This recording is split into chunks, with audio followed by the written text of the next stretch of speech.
All right. All right. Well, hello, everybody. Thank you so much for coming to the first technical stream of Global Hack Week. The topic for this session is no server, no problem, right? Backend data-driven APIs with Google Sheets. So thank you so much, everybody, for jumping on a little bit early and commenting your favorite databases and API frameworks. That is very helpful to see so many people with so many different types of knowledge in various frameworks and languages, as well as databases.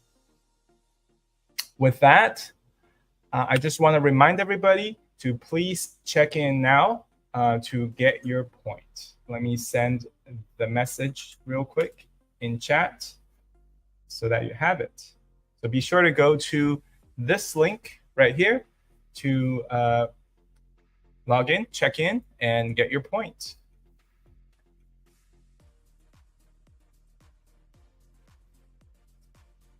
All right. With that out of the way, I just want to introduce myself real quick.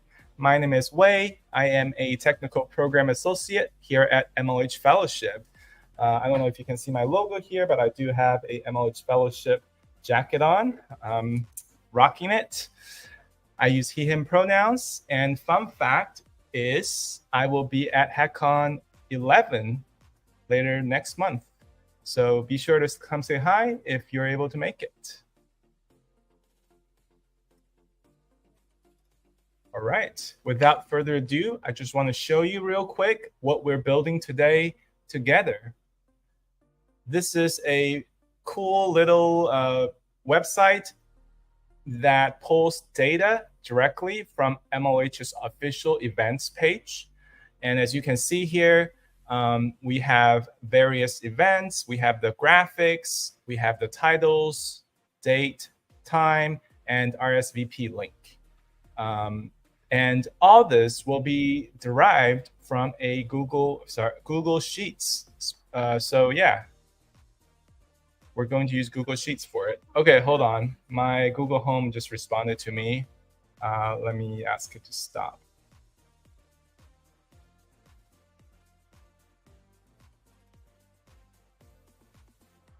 All right.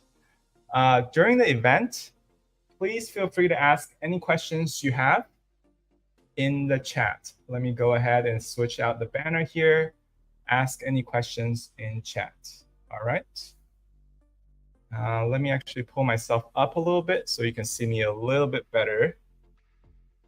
And let me just go through some of the questions real quick. Prerequisites for this session. It will be helpful if you have done some web development before, but if not, don't worry. This is going to be very, very useful and informative for your future projects. What is HackCon? If you're interested in HackCon, hackcon.mlh.io is where you should go. It is an event that MLH hosts annually. This is focused on organizers of hackathons. So definitely check out this if you're interested. And let's see. Why Google Sheets instead of MS Excel? You'll see in just a little bit. Okay.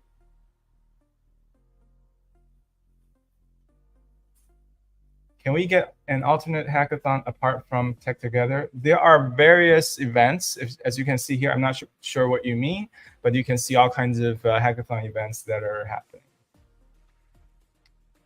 Some of these questions I will answer at the end, so please save them. If it's something related to what we're currently doing, please be sure to drop them on the right, okay? And just for your information, MLH does have an official events page, which is mlh.io/events, EVENTS, as you can see here. And I'm actually pulling the data directly from the MLH events page into my own app. All right. Cool. With that, you might ask, why Google Sheets, right? We had somebody in chat just recently asked that. Why Google Sheets? Why not using a database? Why not use a API framework? Why not use MS Excel? So let's think about it, right? The goal for us is to build a consumable API for anybody in the world to use. Of course, you can, buy a server, rent a server, pop on a database application, or use a third-party database, pop on your language of choice, your API framework of choice, and write code to consume that database and create APIs, right? But if you think about it, what is a database? Database is a collection of tables which consists of rows and columns, right? So if you look at Google Sheets, every single sheet has a row, column, and you can have multiple sheets within the Google spreadsheet, which you can use as tables essentially, right? So that is exactly what a relational database is. It resembles a relational database, and it's free, right? The second part I want to mention is Google Apps Script. If you don't already know, Google has a free runtime that allows you to write and run custom scripts on your Google products. For example, Google Sheets, and we will jump into that in just a little bit. And lastly, did I mention it's free? If you're working on a hackathon, a personal project, you don't have to worry about any of the cost that's associated with Google Sheets. You don't have to worry about renewing a server. You don't have to worry about the server going down. It is Google after all. If they're down, there are bigger problems. So those are the reasons that I recommend using Google Sheets for your simple hackathon or personal projects. And let's just go to the questions real quick and see if anybody has any. We have somebody asked, do we need a Google account? Yes, you do need a Google account. Can it be used with frameworks like Django? There are libraries that lets you use it, but that kind of negates the point because we don't want to maintain a server, right, to consume the Google Sheets. And let's just go down to, okay, cool. We have a question. Are we going to work in CSVs or JSONs? We're actually going to work with JSONs, right? So that's kind of the golden standard to build APIs, and that's what we will use. And do we need anything pre-installed? You do not need anything pre-installed. You have everything you need. All right. With that, the first thing we're going to do is create a Google Sheet. You can either create it through sheets.google.com or Google Drive, but Google has this nifty little domain for you set up for you to easily create a Google Sheet. All you have to do is to type in sheets.new, and a new Google Sheet will be created for you. So let's do that real quick. We'll do it. I'll do it with you. Sheets.new.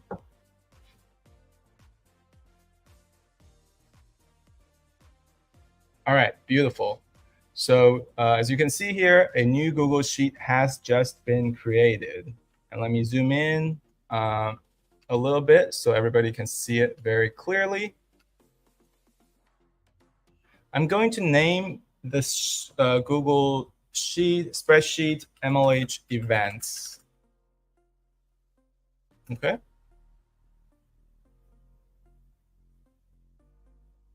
We have a question. How long is the session? It is up to 2 hours.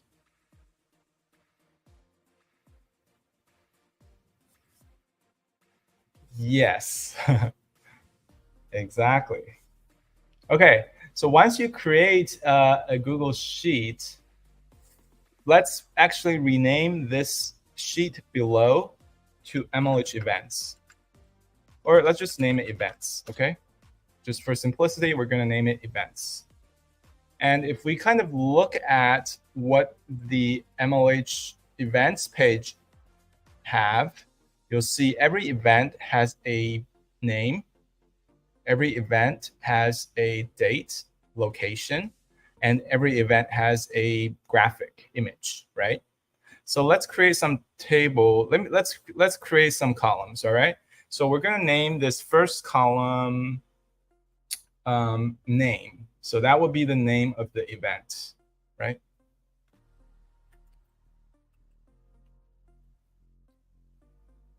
And then the second, we'll do date. We'll do location, image, and lastly, I will include a column called link. So we'll do 5 columns for now. Maybe I'll do 5 columns for now. And let me send that in chat so you have it. It's a little bit messed up, so I apologize for that in advance.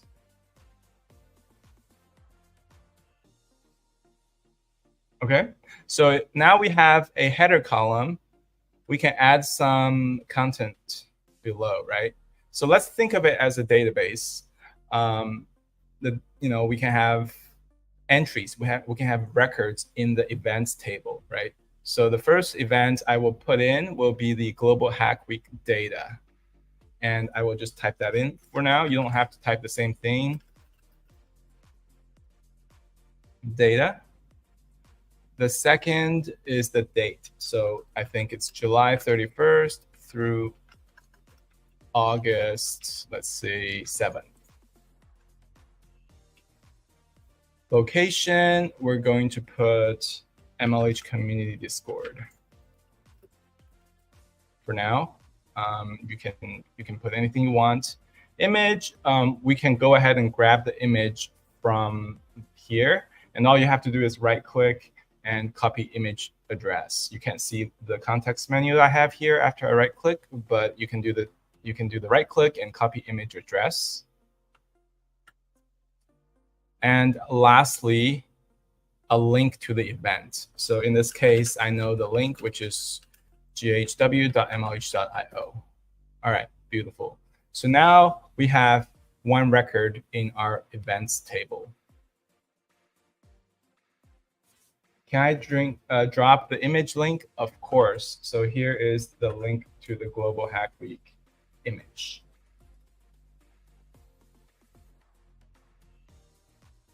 And the events link. Okay, so events link is ghw.mlh.io. Okay, so for the purpose of our demo, I'm just going to copy this record a few times for now. I'll just copy it 5 times. All you have to do is select and drag it down. Select and drag down. All right. Maybe I'll do 10 times. So 10 records. You notice the date is kind of jumping a little bit, which is, I guess that's how Google Sheet treats this data, this type of data. So we don't have to worry about that right now. All right, beautiful. So let me know if you're following, if you have this set up, just like how I have it. And this is all you have to do for now. This is all you have to do for the first step of our Google Sheet. Good to go. Very good. Any chance I can share this? Sure, I can share this real quick for you to reference and copy if you'd like. So let me share that, and I will paste it in chat. Cool. Can these streams be watched later? Of course, yes. These streams can be watched later. You can go to Twitch past streams or go to YouTube live, and you'll see all the previous stream recordings. Okay, so we have a few folks who have told us they're good to go. If you need more time, please let me know in chat. If we're good to go, we will jump ahead.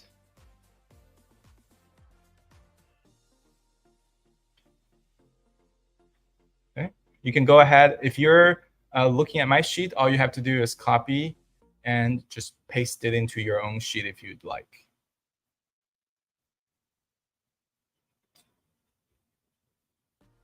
All right, perfect. So a lot of thumbs up from chat. So we'll go ahead and continue.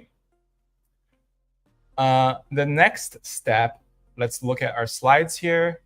The next step is creating an API endpoint. You wouldn't think it's so easy, right? We just created a Google Sheet. Now we're jumping to creating an API endpoint. It's a little bit too fast to me anyways. So what we're going to do is we're going to use ChatGPT, okay? I wanted to see if ChatGPT can help us create an API endpoint using Google Apps script. So let's try it and see what it says. I have a Google Sheet titled Events. Inside events, I have the following columns, right? I have some data. Let's just say inside events, inside the sheet, I have data with the first row being the header row. Can you write an API endpoint that returns the data in JSON format? Does that sound about right? Let me know in chat. Okay, I think that's kind of what we're trying to do, right? Okay, let's just try it and see what happens. Okay, so it doesn't work. Okay, it does work actually. So I think one thing I missed is using Google Apps script, right? So let's say, can you give me an example of using Google Apps script? So that is keyword I'm missing, I think.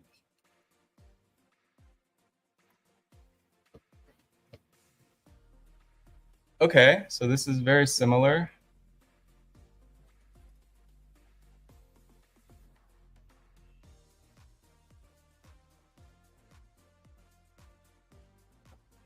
Okay, so if we look at this code here, it tells us how to get the events details and create a function for it. But that's also not what we want. We actually want an endpoint, right, that returns the data, not just a function that returns the JSON.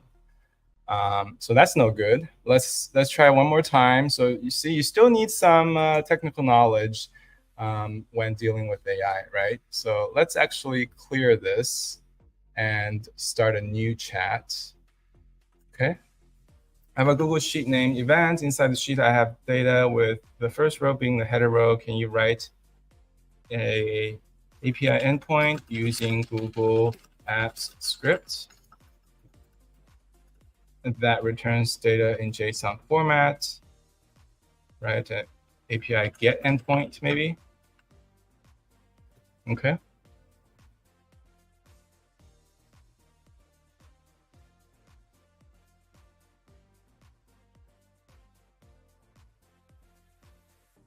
Okay.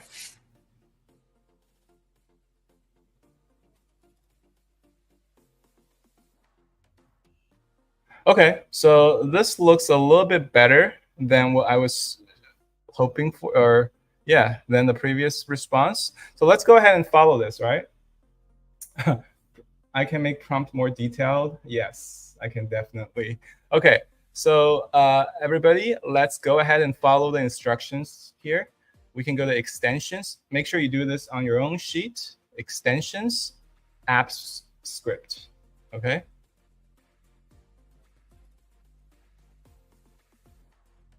Okay, once you click extension apps script, you will be taken to Google Apps script. And I'm just going to rename this project MLH event. way. Okay.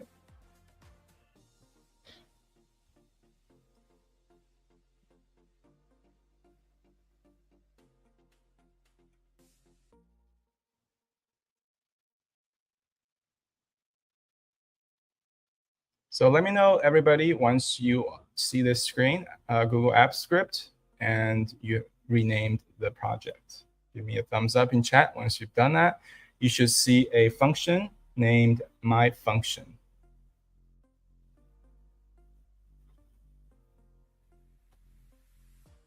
Okay, perfect. Perfect. Okay, so what we're going to do then is take a look at the Google or the ChatGPT response here. So it's looking for a sheet called response and converting everything to a JSON, right? Okay, so let's copy this code. I'm actually going to share this. Actually, let me just try this first, make sure it works before I share with you, so that you're not wasting your time copy pasting, right? So I'll rename this code.js. We'll call it get events endpoint. And that will be the file name that we use for this endpoint. And if you can see here, we have get data as JSON, and it actually goes to the events tab. Okay, perfect. And if we look through, it first grabs the sheet. If the sheet doesn't exist, we return an error. If the sheet does exist, it goes and grabs all the values and creates a JSON object. So let's just save and try this function just to see if it works. So what you need to do is save and run.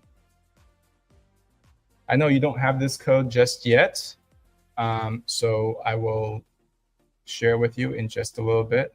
Review permissions and grant permissions. You all have to do it very soon. Just 1 second. Let me go through this and just make sure this runs.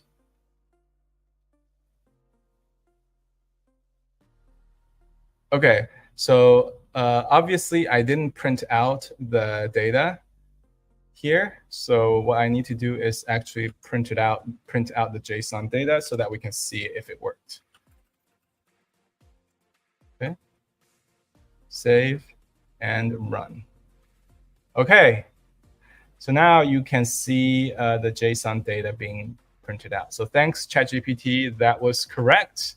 And let me grab this and pop it into a gist so that everybody have access to it. And the name of the file, I named get events endpoint. Okay, get events endpoint.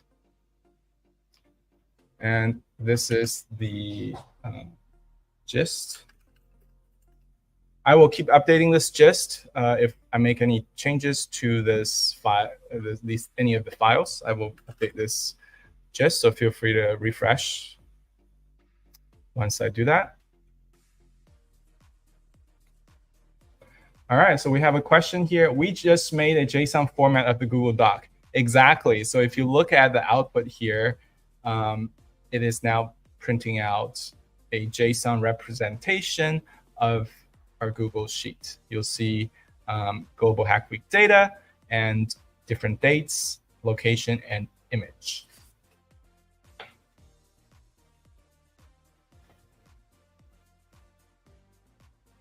So we have a problem here. Script.google.com redirected you too many times.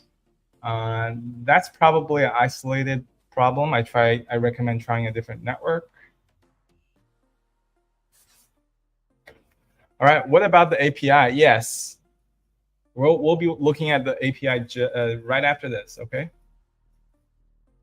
All right, can I share the ChatGPT response too? Sure.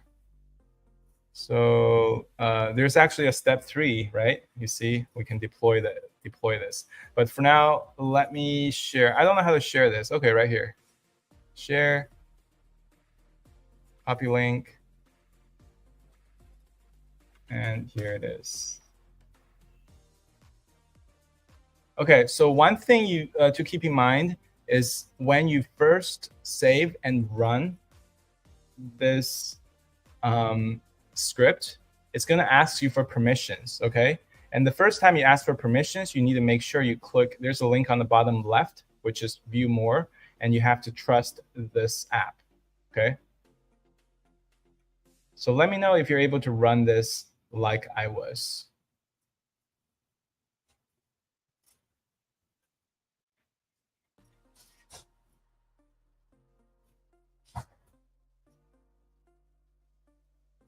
Yeah, so make sure you change the name of the sheet here to events, because that's the name we're going to go by in the script here, events.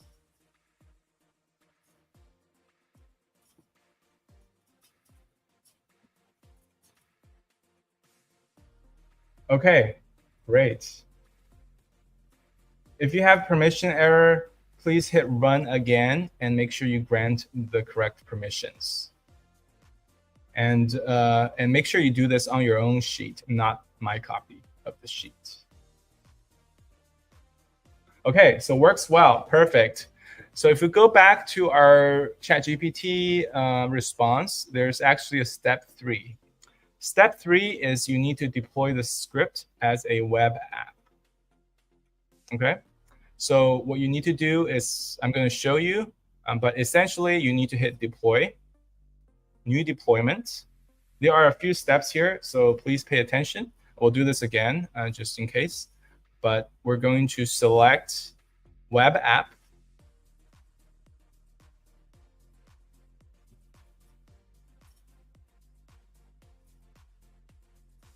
Okay. And we're going to say anyone will have access.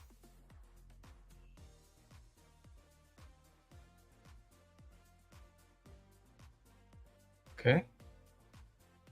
Anyone will have access. This is very important because otherwise nobody will have access to your API. If you're building a website, then you want the users to also have access. So anyone should have access. And hit deploy.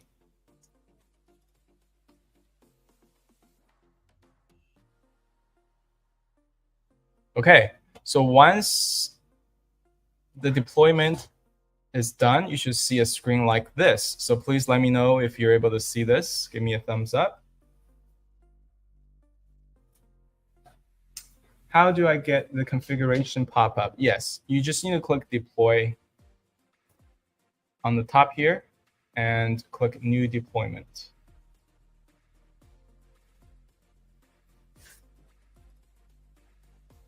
So I'm going back and I'm hitting manage deployment, right? So now you can see the URL that has been assigned to your app.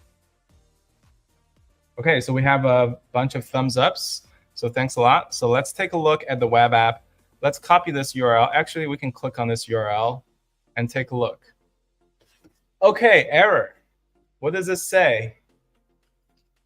Script function not found, do get. So this is the pitfall of following ChatGPT directly, right? Google Apps script actually requires you to have the script function named do get to be present for your web app to function. So what we're going to do is rename. We're going to go back, rename this function as do get, okay, and deploy once more. So make sure you rename it, save it, and hit deploy once more. And we'll do the same thing, web app, and anyone have access. Okay. So let me know if you're able to publish it, deploy it one more time with a slightly different function name. I will also update the gist just in case. Do get.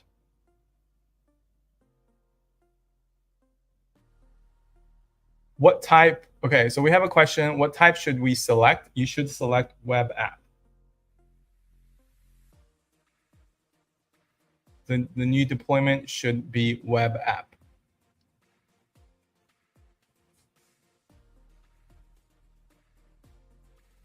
We have a tip here from Wendy. Go to advanced, then trust MLH events, your name file to allow it to get it to work. Okay, so once you deploy it a second time, you should see a version 2, and all you have to do is click on the web app link as before. And just wait a few seconds. Wow, look at that. You now have a publicly accessible API that returns all your events in JSON format for your web application to use. Isn't that something? All right, give me a thumbs up if you can see this.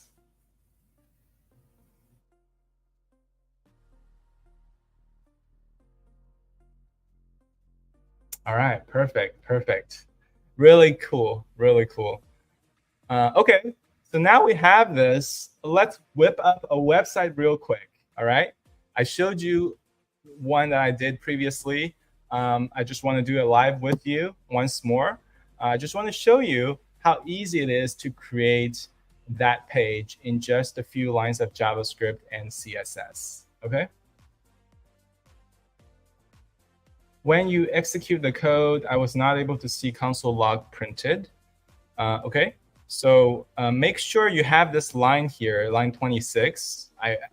Previously the ChatGPT generated response is not printing it out. So I just went ahead and added a console log JSON data here.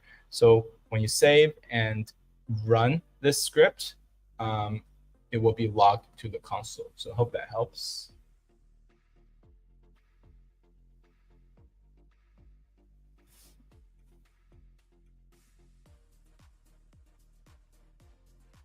Okay. We can also use this API anywhere, right? Yes. So you can use this API anywhere. You can use it on your machine. You can use it on your website or anywhere else.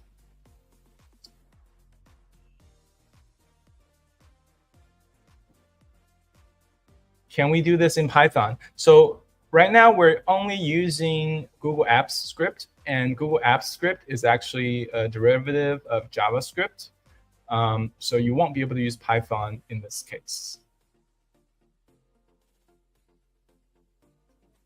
The response is always the console log map. Yeah, so the response is actually what is returned by this function here called the do-get, right? And if you look below, do-get returns the text output, and it's actually converting, it's actually printing out the JSON basically, and that is what is returned by the API. You can actually return whole websites, HTML pages if you'd like, or anything else you'd like Google Apps Script to return. So for now, we're going to do JSON, and you'll see the MIME type is also JSON.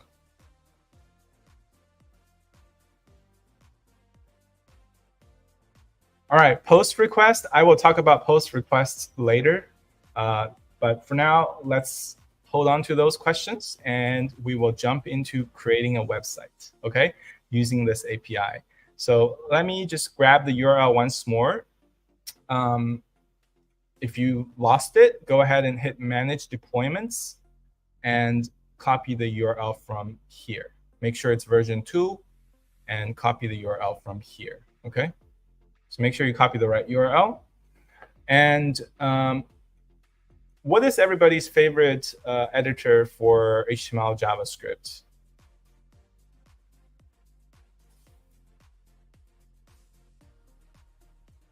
VS Code? Yes, VS Code is a very good one. A lot of VS Code fans out there. For now, you can do it locally, but just to make it simpler for me, I'm going to use a website called REPL. Actually, I have a tab open already. I'm going to use a website called REPL. It is very similar to VS Code, and I'm just going to use the very basic HTML, CSS, and JavaScript template. I will share that in the gist in just a little bit, but we're going to name it MLH Events Dashboard. So that is what I'm going to name it. For now, please, if you're using VS Code, that's perfectly fine. Please create a folder locally and create 2 files. create a index.html and script.js. Okay, so the most bare minimum basics. Okay, so we're only going to have 2 files. So I'm actually going to get rid of the style.css here. That's automatically generated. So for now, if you're doing it locally, please create 2 files.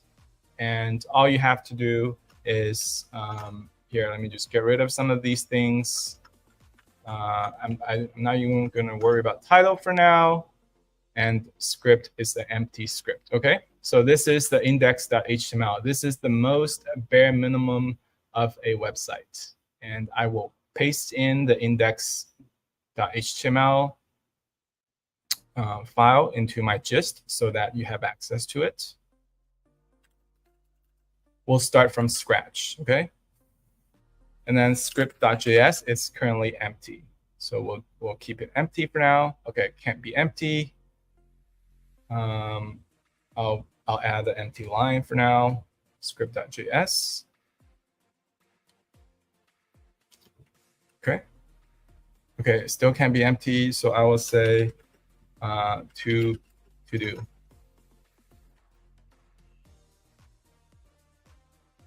Okay, so here is, okay, please increase the font size. I will in just a little bit, thank you.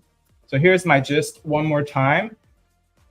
All right, so now in your local folder, when you're working on VS Code or otherwise, please make sure there are only 2 files, index.html and script.js. Okay, so you should only have 2 files.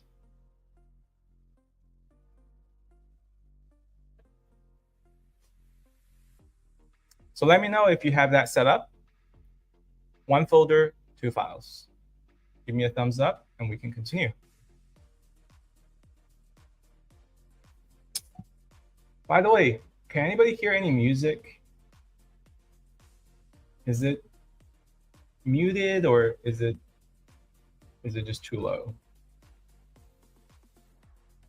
No music, a little bit of music. Here, let me turn up just a tad. If it gets too loud, please let me know.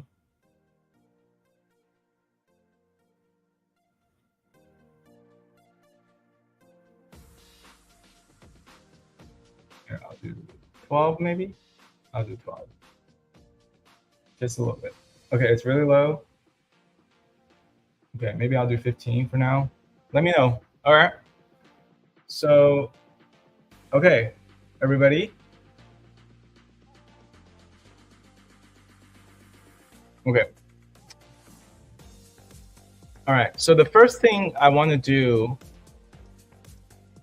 is just create a container, right, of all the, so actually here, let me think about what I want to do first. What are some good CSS, styling frameworks? What do you use to style? Does anybody have any recommendations? So one of my favorites is Tailwind CSS. I don't know if anybody has heard of those, heard of them. Let me go to Tailwind real quick. Tailwind CSS. Okay. Tailwind is a CSS framework that lets you build and style websites very, very fast.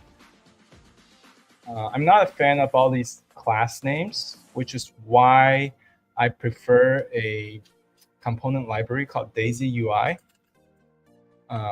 Here, I will paste that in the chat here. You can take a look. This is the most popular component library for Tailwind CSS. It makes writing and styling websites super fast, which is perfect for hackathon projects or personal projects.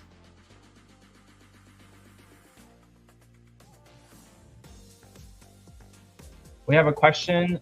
You should deploy it as web app for now and make sure you have the function here set up, and the function name should be do-get. Okay, going back to our component library, let's just install it real quick to our HTML page. It will make it so much easier for us to build a very cleanly and nice website. So let's jump to how to use. And if you go to how to use, you'll see a couple ways of including this Daisy UI. And the easiest way for now is to use CDN, all right? So make sure you click the button called Use CDN. And if you look at what that involves, it's just adding 2 lines to your HTML file. Okay, so if you're on Daisy UI, click How to Use and click Use CDN. And all you have to do is copy these 2 lines into your index.html. Specifically, we'll put it in head. We'll put it as the last 2 items in head. Okay, so that's all you need to do to install Daisy UI and Tailwind CSS to your application. Just 2 lines. Okay.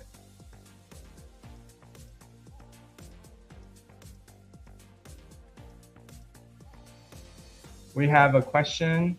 Is this somewhat similar to Material UI? You can say so. Yeah, Material UI is very, very similar in the sense that they're both CSS frameworks, but Tailwind CSS uses a paradigm of, I believe, just using class names and making styling things so much easier. And Daisy UI is another level of abstraction on top of Tailwind CSS, which you will see the power of in just a few minutes, okay? So let me know if everybody has these 2 lines now inside their HTML file. Can I update it in gist? Of course, I will update it in my gist. So index.html, we're adding these 2 lines. Okay, it's updated. I will actually pin my gist on Discord so that you can go back to it very easily. There you go.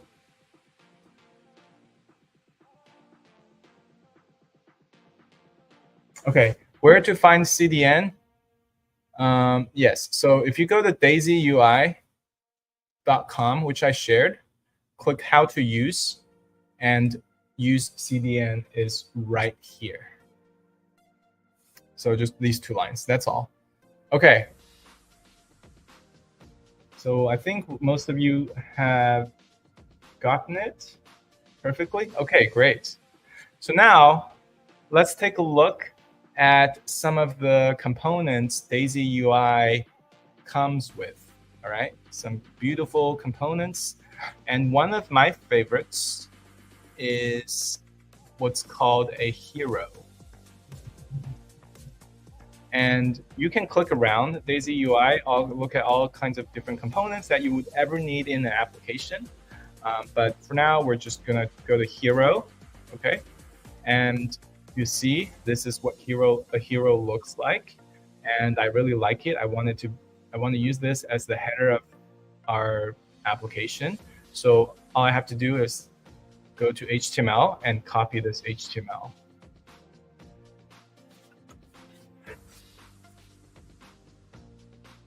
Okay, with that, let me go back to my HTML page and paste in the hero.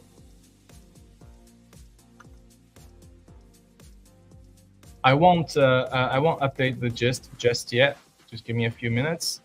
For this hero, I'm going to make some modifications to it. So first, let me just save it and take a look. And look on the right there. I now have a hero from Daisy UI that looks just like how they showed it on their website, right? Very neat and very pretty. I'm just going to update it to my liking. I'm going to call it MLH events. And underneath, I'm going to say upcoming, or what do I want to say here? Check out our upcoming MLH upcoming events, member events across the world. Okay, and I don't want a button just yet, so I'm gonna get rid of the button. Save. And there you go, MLH events. Check out our upcoming member events across the world. Around the world sounds better. So let's do that. Okay, yes, let me hide that comment. I appreciate you letting me know.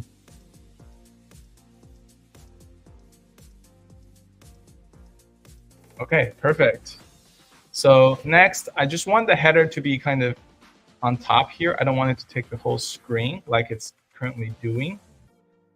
So I will just reduce the height a little bit. So instead of a minimum height screen, this is a Tailwind CSS attribute, by the way. You can check it out on Tailwind CSS website.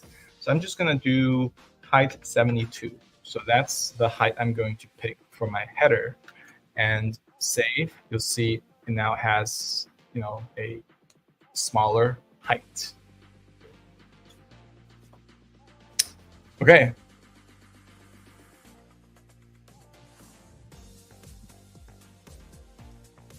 All right, thank you so much for your compliment. I'm glad you're enjoying this process.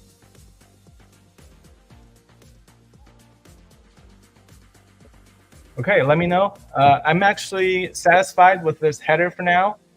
So I'm going to save this in my gist. So in case anybody needs to reference it, I will update it there and you can refresh and see my updates.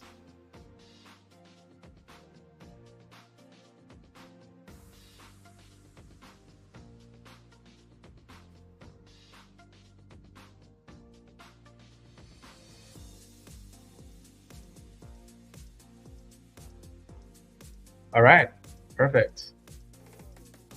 So we got some yeses in chat. Do let me know if you're able to see this on your computer.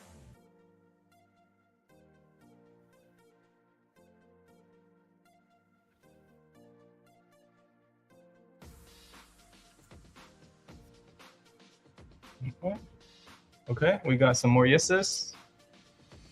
All right. Okay, so let's jump to the next step. So we have a header now. We need some content, right? We need to show the events that we have on our Google Sheet. We need to show the pictures. We need to show the name, date, location, etc. Right? So what we need to do is create a container for all that information. And for now, I'm just going to create a div, and I will call this container events container, since it's going to contain events. So I'll give it an ID of events container.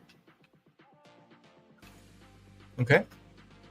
And for now, I will show a spinner. Okay. Because we want the users to see that we're kind of fetching the data.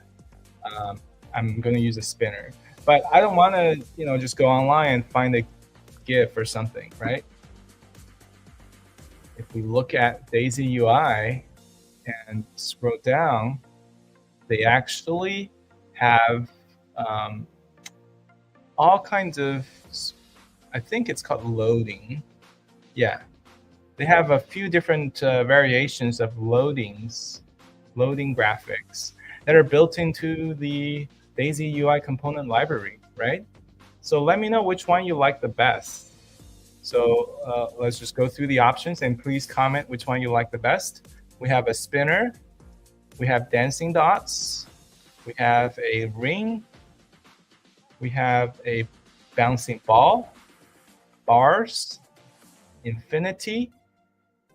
Let me know which one you like the best, and I will pick the one from chat. With colors, yes, we can also do colors, but we first need to pick which animation we like the most, okay?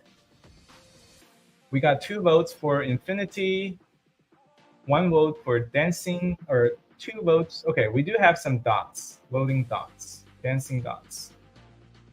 Dancing dots and infinity are kind of tied, right? Okay, I'm gonna close my eyes. And please spam chat with the one that you want. And I'm going to click on it in 3, 2, 1. Bouncing ball. Okay. Bouncing ball wins. Bouncing ball it is. All right, so all you have to do, just like how we added the hero to our application, we go to loading ball HTML, and we're gonna pick the largest one that they have and pop it right into our HTML, just like this.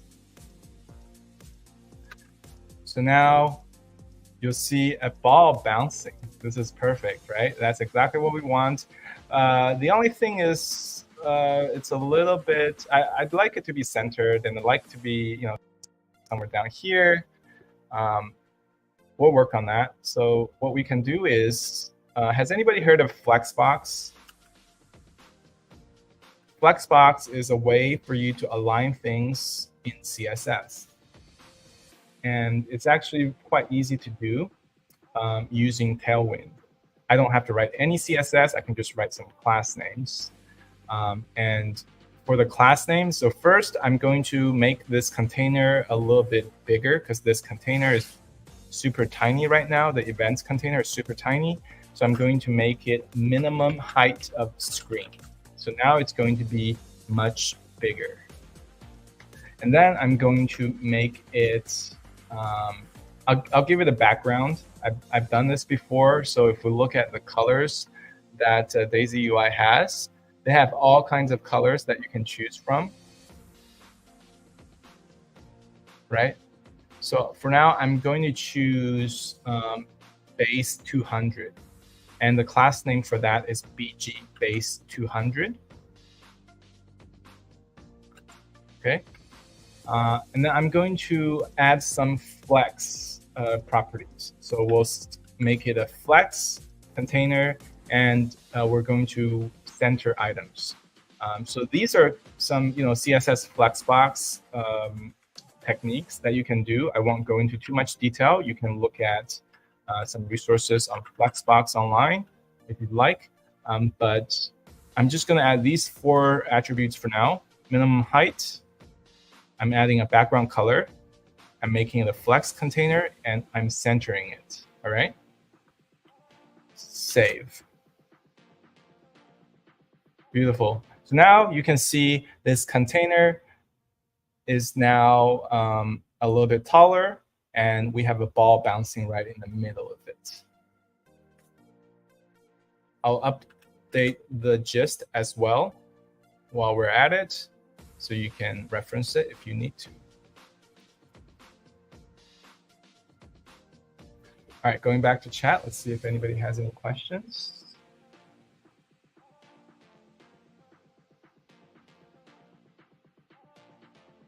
Yeah, we can use grid place content center. That is a very good option as well. But there's a reason I'm using flex. You'll see in just a little bit. And in the meantime, while everybody's kind of setting this up, let me pick a color of our loading bouncing ball. Let's see what color we want. I really like this yellow right here. That reminds me of one of MLH's primary colors. So let's do that real quick. And looks like all we have to do is to add a class name called text warning to the loading ball. And now it's yellow.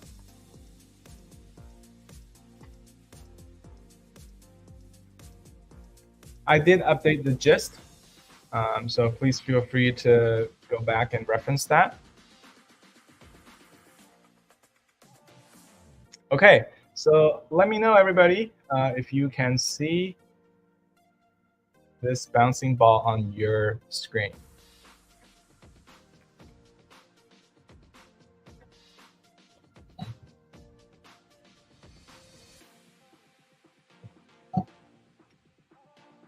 Yes, session recording will be available. Okay, so that's really all that we're going to do for now on the HTML page. Not too bad, right? Just some copy paste and adding some class names. Okay, thanks for giving me the confirmation on your end.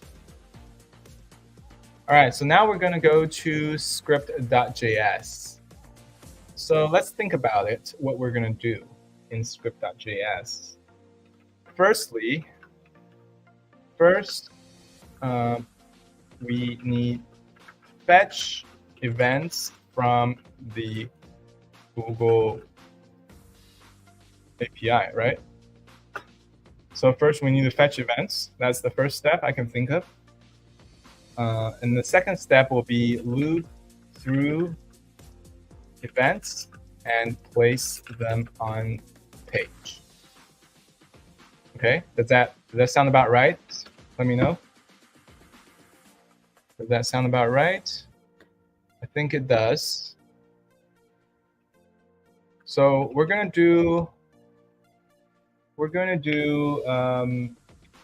consume the API exactly. So first, let me just make a function. Just to make it a little bit simpler, I'm going to create an asynchronous function called load. It can be anything.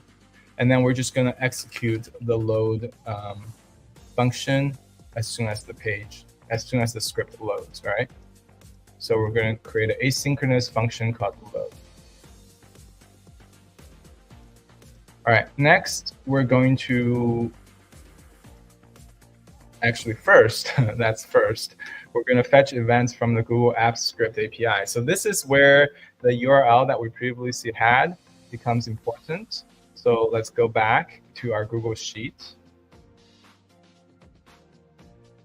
and hit Manage Deployments and copy our web app URL. Make sure it's version 2 and copy that URL. And then go back to our code. We're going to use the JavaScript's fetch API to retrieve data from our API. So we can do something like response equals to await fetch. Okay. And this will give us a response object for this API get call. All right. So what we can do is console log it out. This is very common in JavaScript, just to see what's going on. We can console log it and save. Okay. So that's what I'm doing right now. Feel free to copy it real quick and do it on your script.js as well. In the meantime, let me just ask this question or answer this question real quick. What does async do? So async is a way for us to define functions that are asynchronous. And with the async keyword, it allows us to write await inside this function. Okay. So previously, if you're familiar with a JavaScript's promise API, you would write something like this. So this is actually equivalent to, this is just a quick JavaScript lesson, if you will. So typically in the past, with a promise, you have to do something like this. And then you have a response. And then you have to do things with the response, and you have to do a then, and then you can convert it to a JSON, etc. So it kind of becomes like a callback hell, they would call it. So in order to simplify this, we're going to use the asynchronous function just like this, and we're going to execute the asynchronous function as soon as the script loads. So I hope that helps a little bit. Okay. All right, so I saved it. Now let me just refresh this page and take a look at the console since I'm logging out the response, right? So I can, let me see, I think I can, yeah, okay.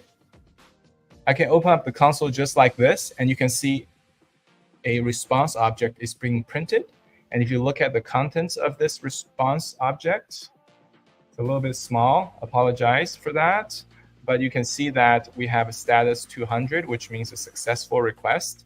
And there are some helper functions that will help us get the contents of the response. Right now, it's not showing them. But if you notice, there is a JSON function that can give us the actual JSON response. So what we're going to do is use that. So we can do events equals to, we also have to use await in this case, so response.json. Now we can log out the events. Okay. So we added 2 lines. We're converting the response to JSON and logging out the events. If we look at the console one more time, you'll see 10 events that have been converted to JSON and to a JavaScript object named events. How do we open the console? That is a very good question. How do we open the console? If you are using a browser, all you have to do is click the 3 dots on the top right, and under More Tools, you have Developer Tools. And that is how you can look at the console. Another way you can do it is just right-click, Inspect. And once you do that, you should see a tab named Console. So that's how you would open up the console. F12. Yes, thank you for that. Yes, so if the response is taking time, yes, exactly. So right now I'm calling the load function, but in the meantime, I can call other functions to do other things.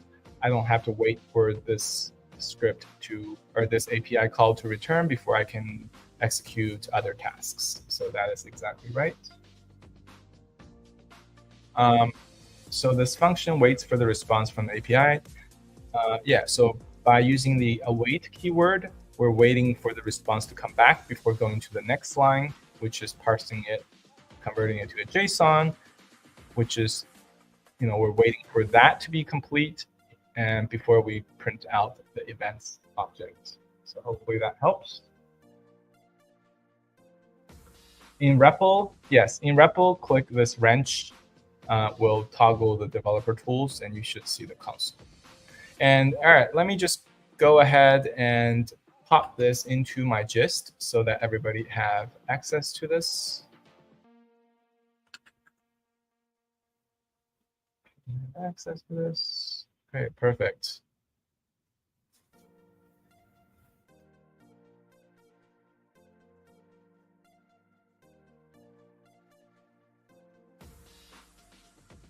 All right, just did. Thank you so much for reminding me.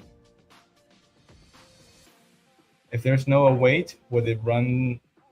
Yeah, correct. So if there's no await keyword, the response object is actually going to return as a promise, and you can't do things with it until the response comes back. For the link to Google Apps Script, it's not available, but I did include the contents of the Apps Script in my gist, which is the first file here.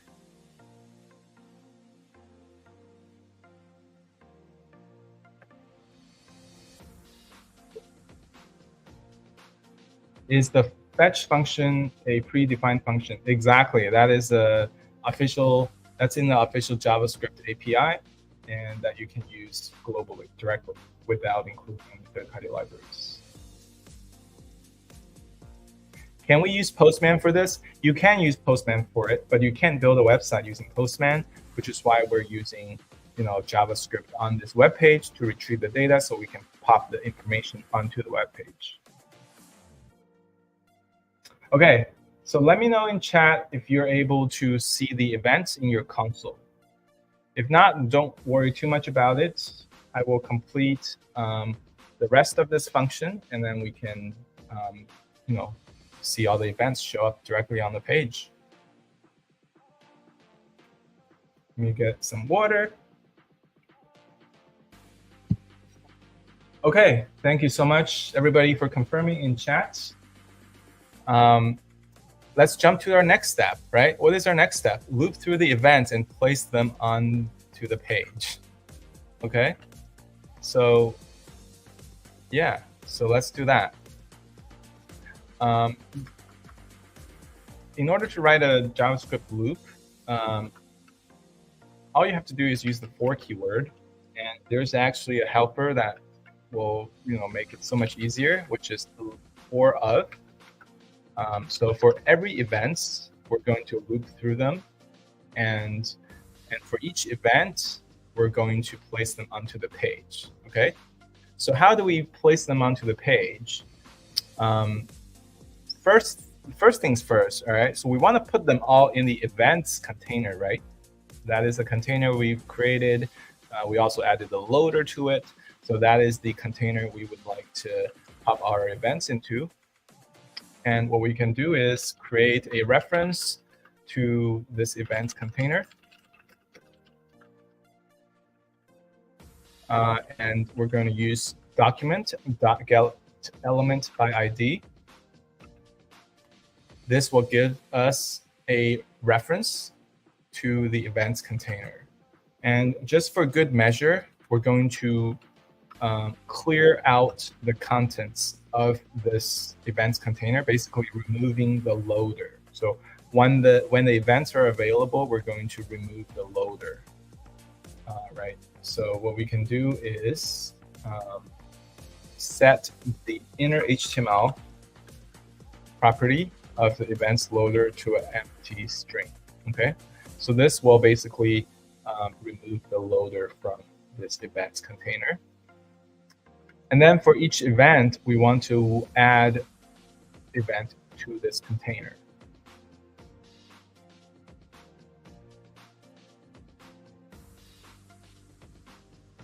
Yeah, so the code is available. It's pinned right now on Twitch.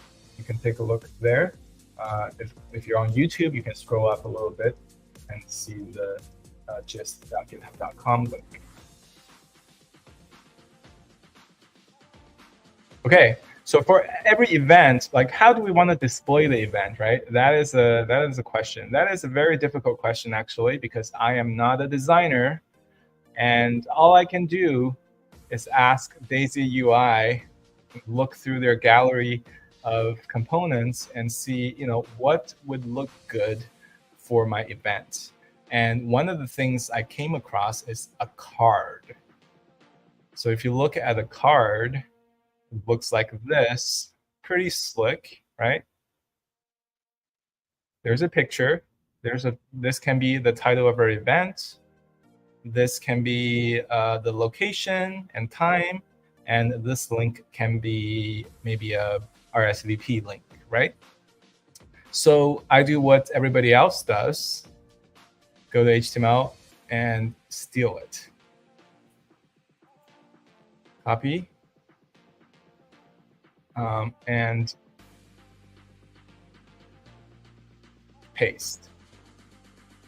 So before we paste, let's write a couple lines of code. So for every event, we actually want to append the event card to the events container. So what we can do is easily, using the same property, inner HTML, and just add the new HTML for each card into the container. So if you can look here, for every card, for every event, we're adding a card to the events container, just like this. Save, and you see the loader, boom. Now you see all these cards. They're quite ugly right now, to be honest. But don't worry about that just now, for now. What we're going to do is actually put in our event title, event description, or event time, location, and RSVP link, right? So if you are not familiar with this type of string, this is called a JavaScript template literal. And what this allows you to do is you can do something like this and interpolate your variables, right? So event.image, that is the name of our image column, right? So we have name, date, location, and link. Name, date, location, link. And for the alt, we're going to do name. For the title, we're going to do name as well. And for the paragraph here, we're going to do location. Don't worry if you can't follow this. I'll share it in the gist in just a little bit. And then I'll put a time, right? Event.date. I think it's called date. And lastly, we have a link. So let me just make it an anchor link and name it RSVP. And add the link to the event so people can register. I'm also going to add a target blank so it opens up a new tab. So these are just some HTML quirks that you learn as you go through working with HTML. All right.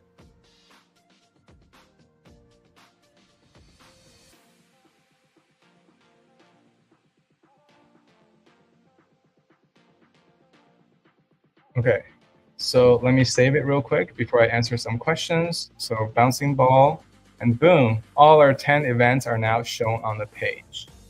They're quite ugly. We'll fix it in just a moment, but let me go ahead and pop this in my gist real quick, and I'll answer some questions.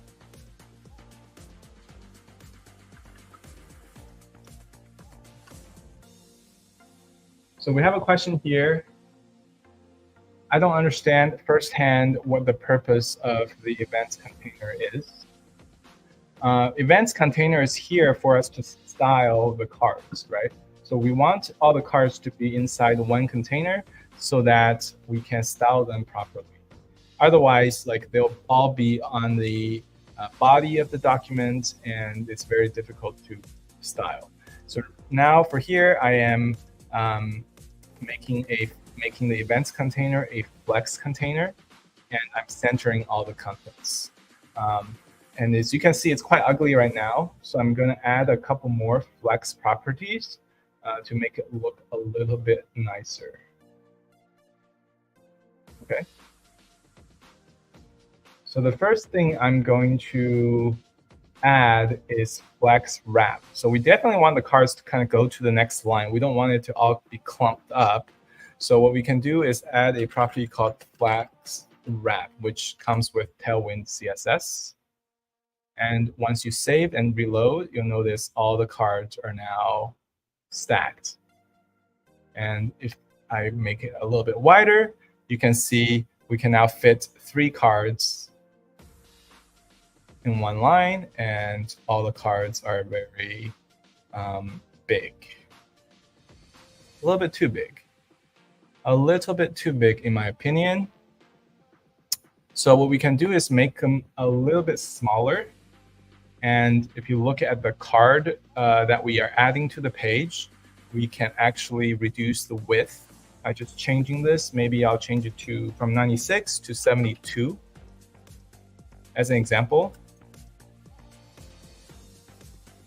And they're much smaller now. Perfect. And another thing I don't like about this very much is they're all kind of clumped together.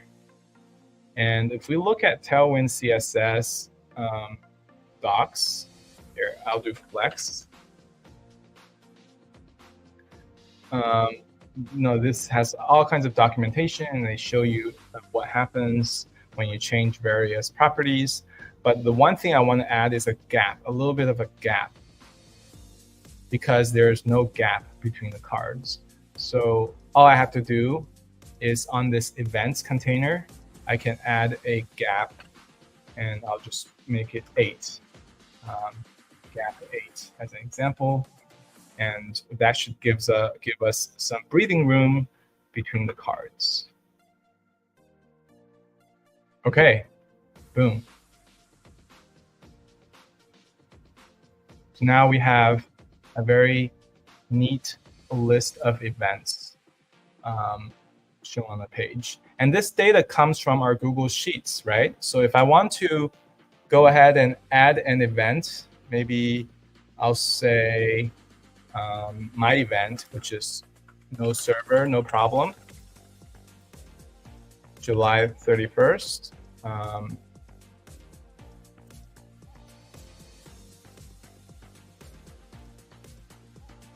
July 31st, just as an example, Twitch, MLH Twitch. And image, I have an image prepared, which is my MLH here icon. So that is what I'm going to use as my image. And I will pop in the checking link. Let me see if I can find my checking link so that everybody can get their points. Here's my checking link. Okay, so now if we go back to my website and refresh,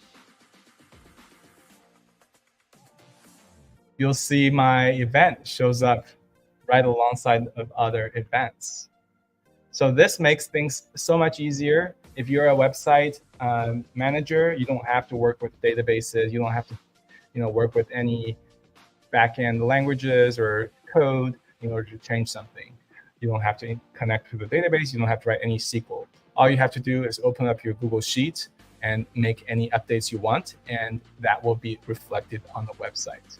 So let me go ahead and pop this into my gist so everybody can see what's going on there.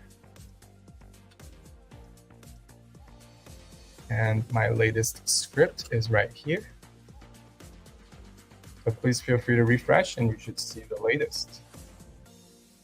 All right, let me go ahead and check comments and see if anybody has any additional questions. Okay.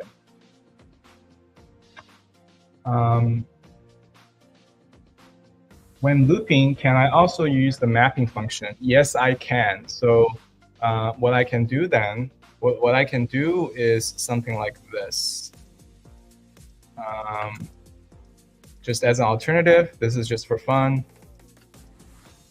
I can do something like this. Events.map, and then event, right? So each event will generate a card for each event. All right. So now we have a list of events, event cards, rather, and then we can do something like this, and then we'll join everything to a long HTML for all the event cards. You don't have to know this part. I'm just doing it for fun, and save. It should work exactly the same as before.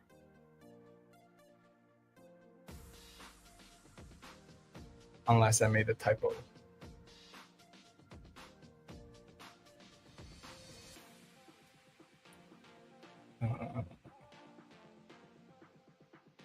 Let's look at the console.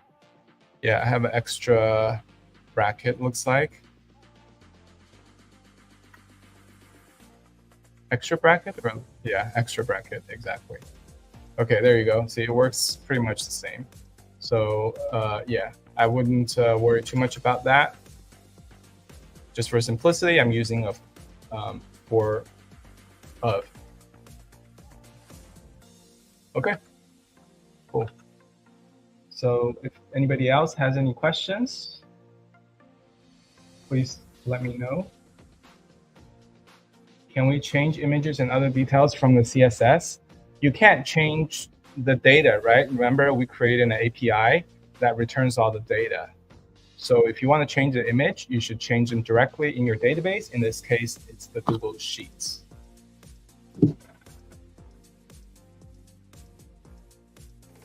Yes, so we're popping all the items inside one container, and we're styling that container using Flexbox. Thanks for reminding me. I updated the gist.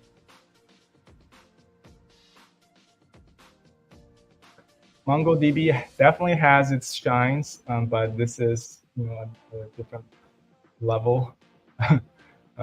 This is I would say, low code solution when it comes to hackathon projects. All right, thank you so much for coming.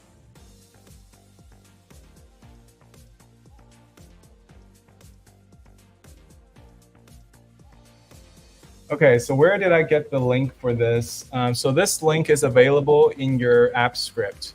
When you deploy your web app, you will be given a web app URL, which is right here. That's where I got my link. You should have your own link.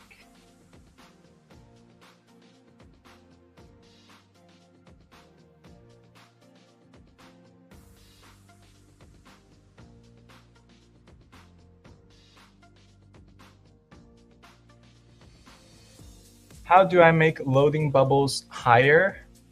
There are a couple ways you can do it. I won't go into too much detail, but basically the reason the bubble is down below is because we have a minimum height of the screen height. So if you reduce the minimum height of the events container, it will then come up a little bit. Okay. Web app is the deployment type. Fellowship program. Let's ask unrelated questions at the end. I'd love to help you out then. Okay. So is everybody good? You can see your events.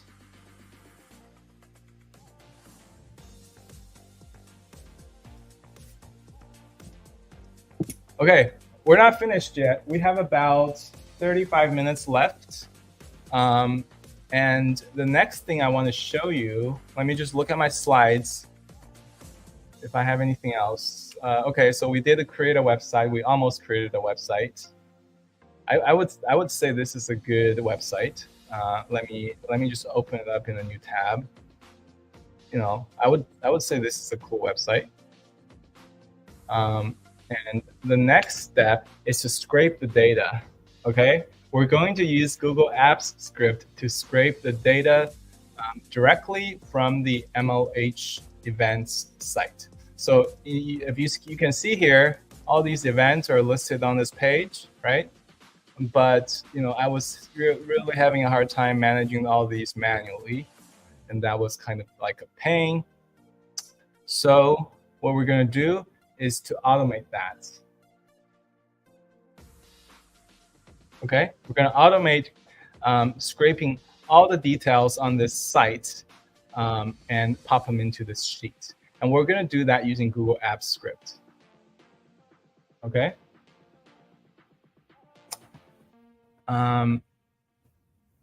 Let's go ahead and create a new script. We're going to call it scrape MLH events.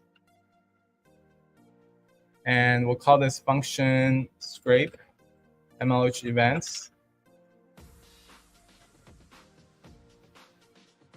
So we have a good question here. Best resources to learn from about it except ChatGPT. So Google Apps Script actually has a very fancy documentation website that you can reference. You can click the question mark here after the session and check out their documentation. So scrape MLH events. So let me ask ChatGPT just for now, because I'm a little bit lazy. Let's create a new chat. And let's say, how do I fetch the HTML of a web page in Google Apps script?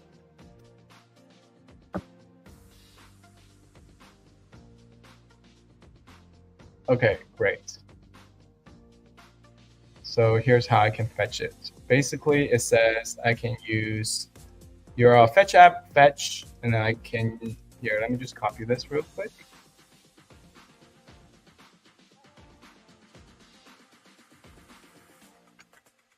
I won't use it directly, but I'll use it to reference. So I'm going to say response URL fetch app dot fetch, right? Here, let me zoom in a little bit. And I'm going to just fetch the MLH events site, which is called mlh.io events. And I'm going to get the content. So HTML is response.get content text. Okay. And then I can actually print it out just to make sure I got it. Save and run.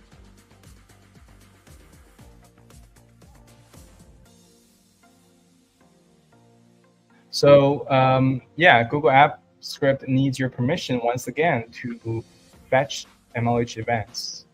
By the way, you don't have to follow this along, so just watch me do this real quick, and I will share the code afterwards. I just wanted to show you some of the powers of Google Apps Script. Let me just go ahead and give it permission.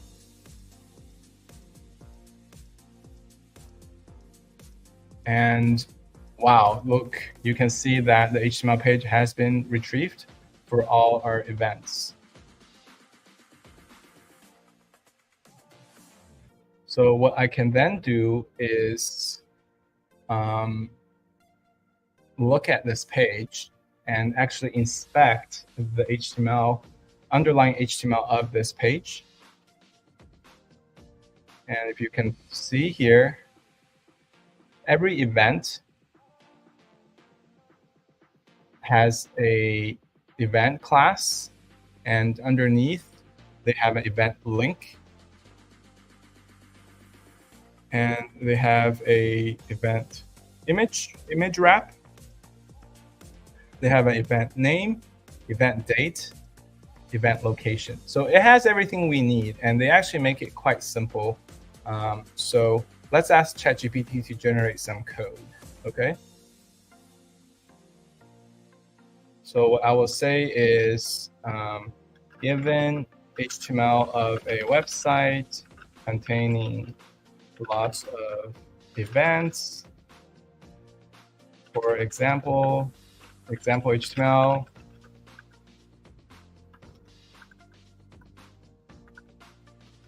write a Google Apps script function that parses out all the events and put them in a Google sheet named events. It should have the following headers. Just make it a little bit easier on ourselves so we don't have to go back and forth too much.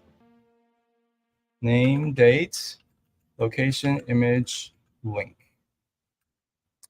And then I know a good library in JavaScript to do exactly this, which is called Cheerio. So if you are familiar with Java or with jQuery, this is basically jQuery. It uses the same API as jQuery does. So I'm going to use this. I would like to use this. All right. So I'm going to pop it in and see what it says.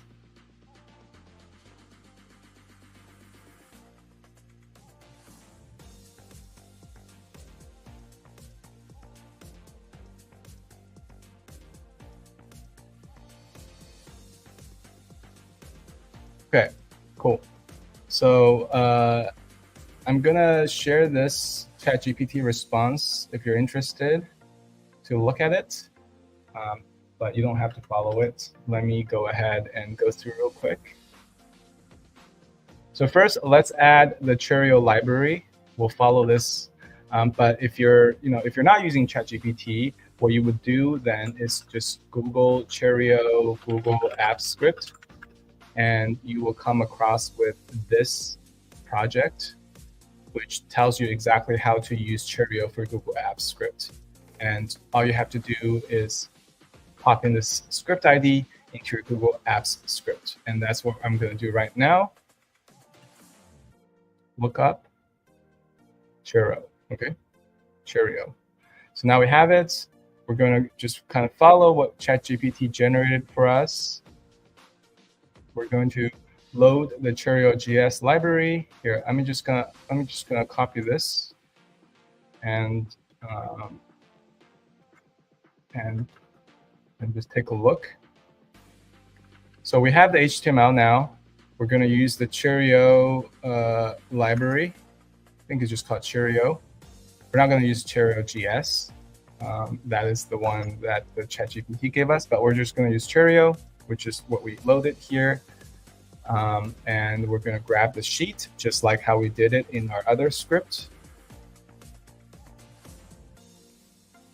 We're going to clear the sheet. And we're going to set up some headers, which are the 5 that I told it to. And it's going to find all the event elements on the page. And for each event element, it's going to retrieve the event name, date, location, link, image, and the link. And lastly, it's going to append a row to the sheet. Okay, so I'm going to save and run this and see what happens. Boom. As you can see here, all the events are now showing up directly on our Google Sheet. And if we go to our website and refresh, guess what will happen?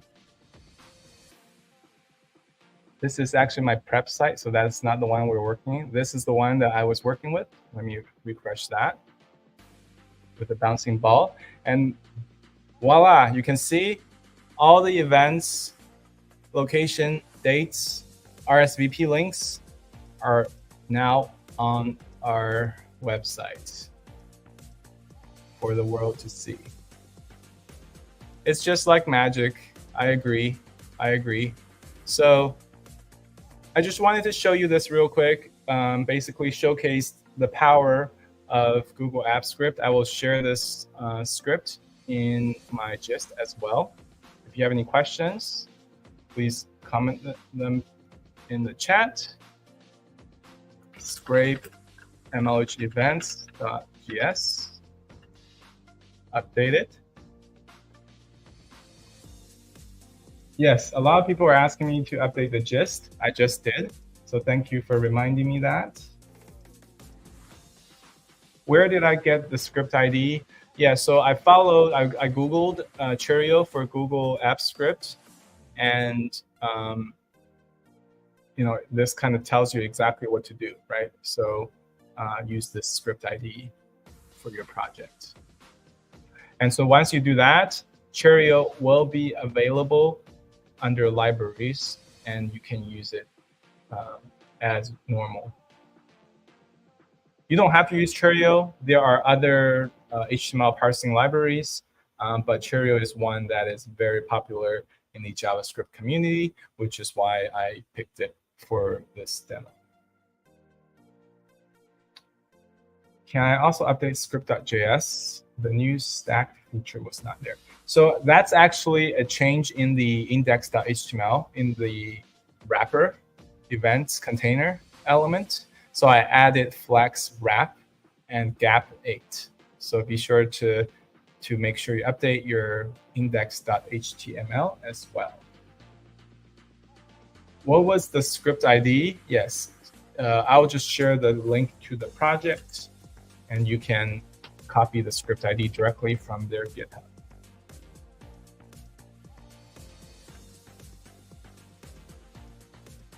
So yeah, try this out on your machine, on your Google Apps Script, and let me know if you're able to run scrape MLH events.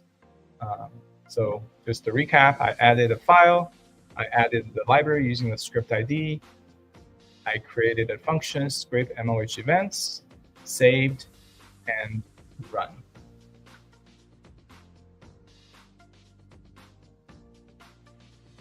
Very satisfying indeed. Useful for hackathons. Very, very useful in my opinion.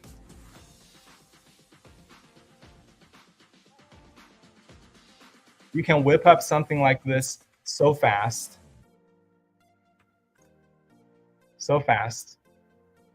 I know I went through, explaining all the different steps, but when I was doing it myself, I was able to get it done in less than half an hour.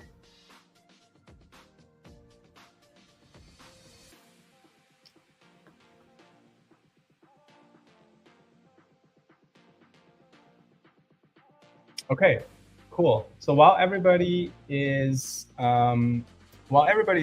working on that, I'm ready to take any questions you may have on this session.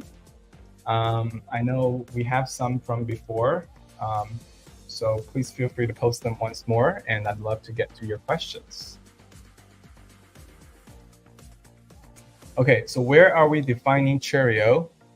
So I posted the link. Let me just, if you scroll up just a little bit, you'll see a project called Cheerio.js, a GitHub link to the project. Where'd it go? Cheerio.js.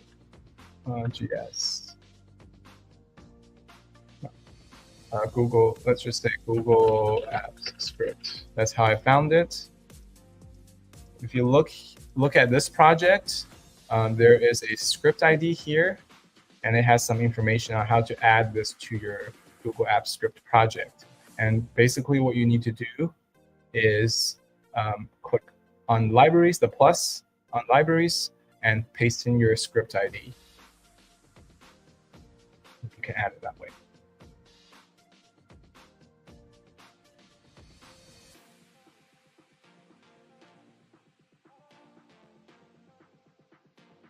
How can this be useful for an ML model?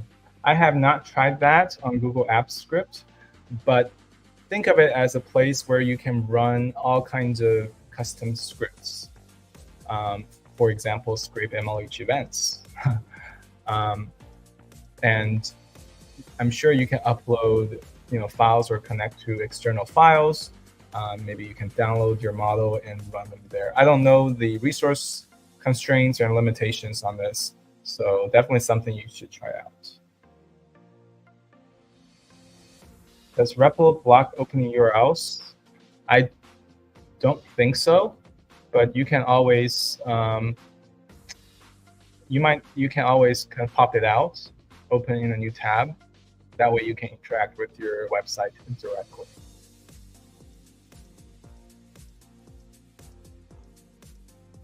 And make sure they are anchor links. So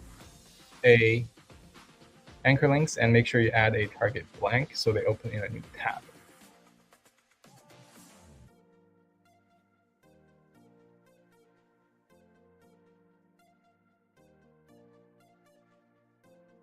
Perfect. Can we deploy this to GitHub? Indeed, you can. So let me actually show you how to do that real quick, just for fun. So since we only have 2 pages, right? Actually, okay, here's a pro tip. There's actually a short URL for creating a repo as well. So I think it's called repo.new. If you go to repo.new, you'll be redirected to the GitHub new repo creation page.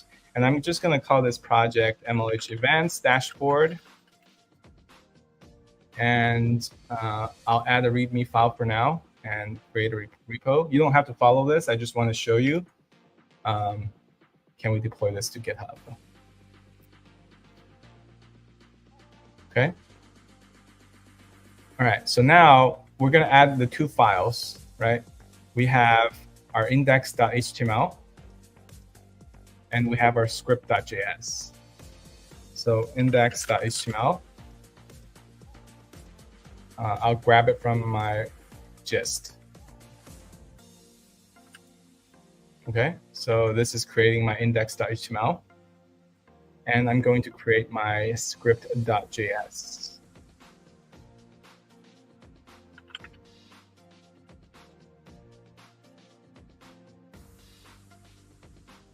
Where's my script? Okay, it's down here.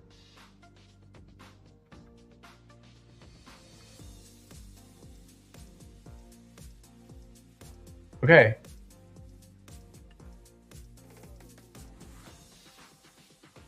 So now I have both files. I can publish. So I now have a GitHub repo of these two files. I can now publish this website by going to settings and GitHub pages.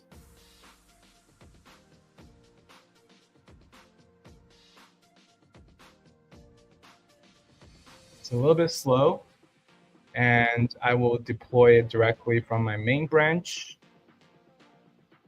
and save. And we'll just need to wait a couple minutes, and our website will be live, and it's accessible from the world through GitHub pages. So I'll wait a little bit here while I take some additional questions. You see the updated data on REPL, but my Google Sheet doesn't update.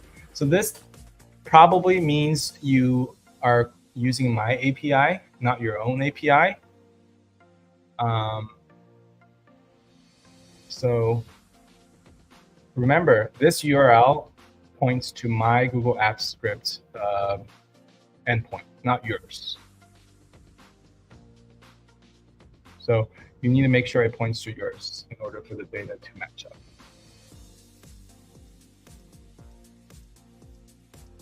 Efficient way to do things? Yes. If you have spaces in your column names, the data won't be displayed on the page. Yeah, so if you have spaces, this is actually a JavaScript quirk. So if you have spaces, you have to use what's called a bracket notation to access properties. So for example, if you have a variable called image URL instead of image, you need to use bracket notation like this. Just as an example, if there are spaces, and that's what you would use in place of event.image. Hope that helps. Can we use this method to create dynamic databases? You can definitely create dynamic databases. You can treat it as a dynamic database, right? Because you just saw when I ran scrape MLH events, everything gets fetched. The data is being updated from the official sources, right? So what you can do is add some triggers. So here's a pro tip on Google Apps Script. You can add a trigger, and you can say, we're going to scrape MLH events, time-driven.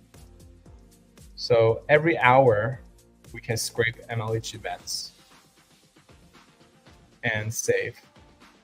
With that trigger, your sheet will be updated and always kept up to date from the official sources, with data coming from the official sources. So that's kind of another pro tip of using triggers. You can use Apps Script to run all kinds of things, and this is just one of the examples.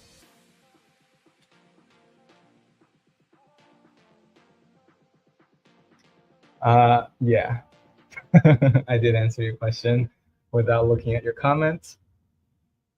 Okay, how to publish a website on GitHub. So GitHub is a great way to publish static websites. So if you have just the HTML file, JavaScript, CSS, for example, you can upload them directly to your GitHub repository. And under GitHub pages, you just need to turn it on, right? Like I did. So I went to GitHub pages, and I selected main branch. So I'm basically telling GitHub pages, my source code, my index.html, and everything is on my main branch. So please publish my website from the main branch. And as you can see here, 3 minutes ago, my site is now live. So it's now accessible at this URL for the world to see. So I can visit this website, and you can see the exact same thing that you saw on my replit.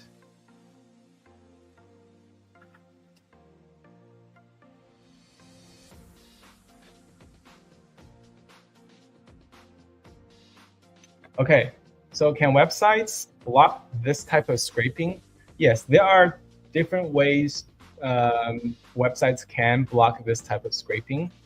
There are some, some websites require what's called like a human verification. If you've seen like CAPTCHAs, you have to solve some images or type out some words in order to access the website.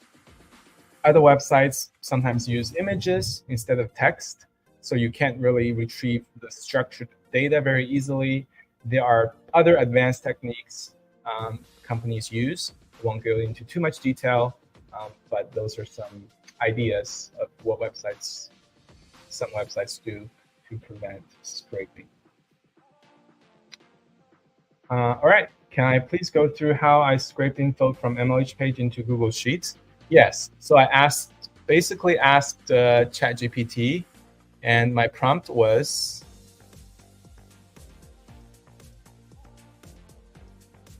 I said, given HTML of a website, here's an example of the website information of one event. And I said, write a Google Apps script function that parses out all the events and put them in a Google Sheet with the following header names. And I would like to use Cheerio to parse out the data. And with that, basically, ChatGPT gave me this code. It kind of first loads the Cheerio library, opens up the events Google Sheet, clears the content. So we start fresh, adding the header row, and using Cheerio, it's basically going into the DOM document and finding different class names of different data points for every event and popping them into my Google Sheet.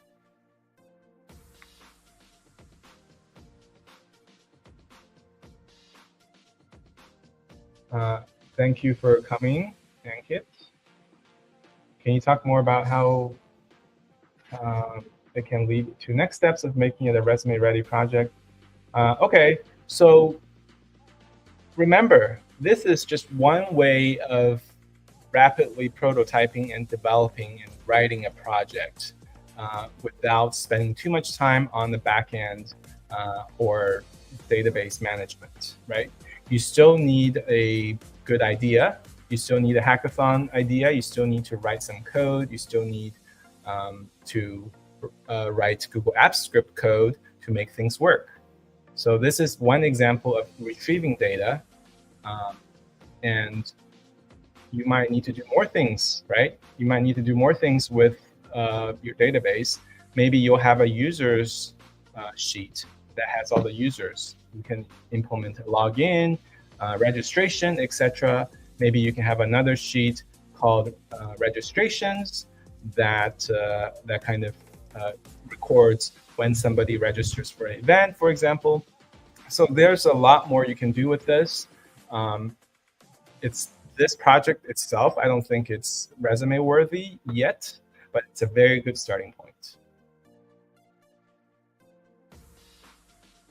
How to know which websites can be scraped and which ones cannot. Yeah, so robots.txt, it's kind of like an honor system. If a certain URL is in robots.txt, we try not to, we try to honor that and not scrape it. But it's really an honor system. You can ignore it. Like a lot of the malicious bots, they ignore robots.txt and scrape anyways.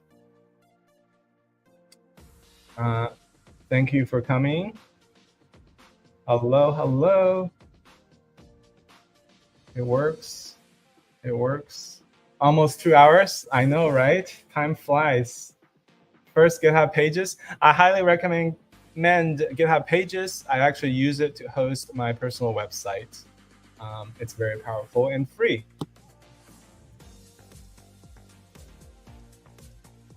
Okay, great. Nice to know about Daisy UI. Yes, that is very useful. Okay, if you have any additional questions, please drop them in chat. But I just want to introduce to you one of our daily challenges, which is called a CRUD hack. Use a programming language. This is one of our daily challenges on our challenges page, by the way.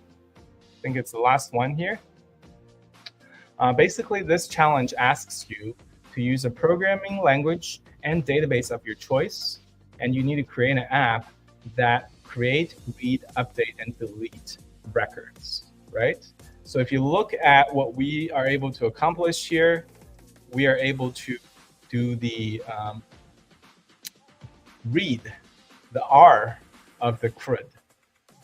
But if you'd like, you can implement the endpoint. Maybe you can have additional parameters.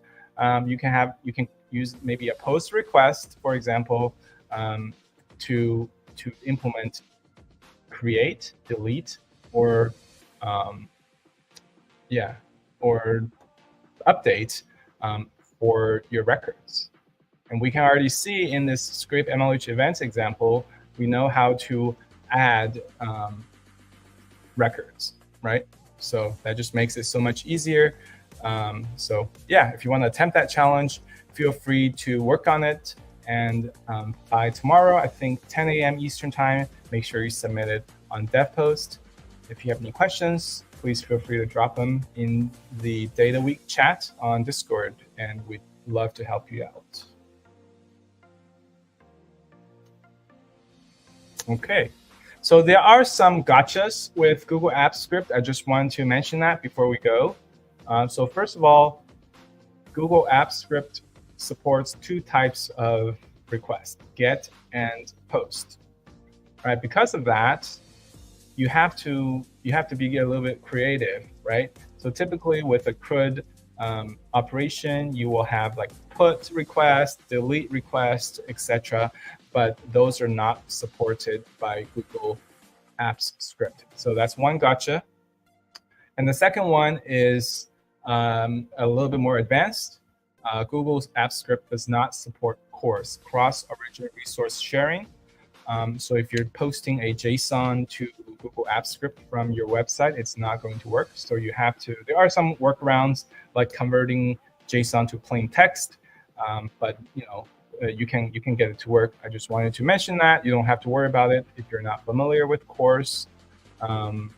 And lastly, I don't know the rate limit of Google Apps Script, so please be sure to check it out. I don't recommend using it in a production environment, but this is a fantastic tool to use in a prototyping environment, hackathon, and personal project environments. All right. With that, let's just go into the key takeaways from today's session. You learned about Google Sheets. You learned about some basic database paradigms. You learned about how to write APIs directly using Google Apps Script. You're able to create a stunning website using just HTML and a little bit of Tailwind and Daisy UI CSS components. And lastly, you learned about how to run triggered jobs to scrape data from the MLH website directly into your Google Sheet and bringing the data available onto your website. So those are all very, very powerful things and very, very useful things, as a lot of you have mentioned in your hackathon and personal projects. So I'm so glad so many of you have joined me and yeah, go through this journey together. With that, I just want to mention real quick, I do have a couple questions I just want to catch before I go. My Twitter is Weicodes, WEICODES. Let me just jump to my slide real quick. And my GitHub is @Wei, and my Twitch is also Weicodes. All right, lastly, UT from the MLH Coaches program is hosting Building an Unofficial MLH Events API on day 6. So if you're interested in learning more about other ways to build a powerful API, please be sure to check out his session. And coming up right after this, in 4 minutes, is using machine learning algorithms and data technical track with Steven. So be sure to stay tuned if you're interested in that topic. Highly recommend it. And a quick question, last question before I drop. Is there a schedule we can add to the calendar? Yes. The link to the schedule, I think it's on the Global Hack Week schedule page. So if you go to ghw.mlh.io/schedule, you should be able to click the Add It link and add all the events to your Google Calendar. All right. All right. Thank you so much, everybody, for coming with me. And I hope you learned something useful. I will see you at the next Global Hack Week. Take care.